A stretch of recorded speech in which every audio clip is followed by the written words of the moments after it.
কি হলো ও মিষ্টি? কি হচ্ছে কি বাবু? হ্যাঁ কি হচ্ছে? আমার না এটা একদম ভালো লাগছে না গো সোনাদিম্মা।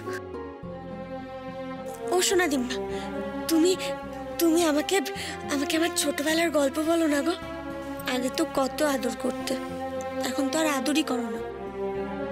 আমাকে আমাকে আবার আমার ছোটবেলাটা ফিরিয়ে দাও না গো। পাগলি মেয়ের কথা শোনো। আরে এখন কি আমার আদর খাওয়ার তো সময় আছে? হ্যাঁ, দুদিন বাদে তো আরো থাকবে না। ওই একটা ছোট্ট কোলে আসবে, তাকে নিয়ে ঘুরে বেড়াবি। তখন কি আমার কথা তোর মনে থাকবে বল?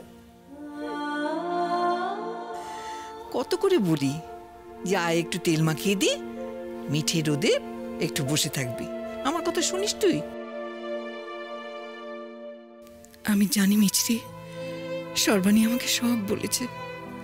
তুই যে কত কষ্ট বুকে চেপে রেখে তোর জন্মদাতা বাবাকে অস্বীকার করেছিস। তো আমি জানি রে, আমি জানি। ও সোনাদিম্মা, হ্যাঁ হ্যাঁ হ্যাঁ বলো, কি কি বলো না ছোটবেলার গল্প। পাগলি মেয়ে, তোর ছোটবেলার গল্প না? ছোটবেলায় তুই কত ঝামেলা করতিস বলতো।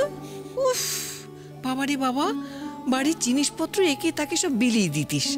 তারপরে যাকে তাকে সব ধরে নিয়ে এসে বলতে এ তোমার কাজের লোক, এই তোমার কাপড় কেচে দেবে আর আচার শুকোতে দেবে, এ হলো শুকোদ্দার। সব সময় তোকে চোখে চোখে রাখতে হতো। এই বুঝি বাড়ির জিনিসপত্র, দামি দামি জিনিস সবাইকে বিলিয়ে দিচ্ছিস। বাপের সম্পত্তি তো নয়।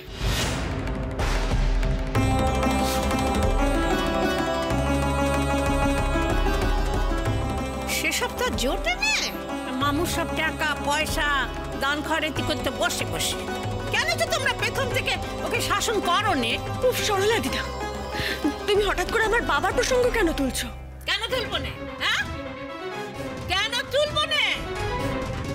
সে ওদিকে জেলখানায় বসে ঘানি টানতো, আর তুই তুই জয়ন্তের সম্পত্তি হরিল লুট করতিস।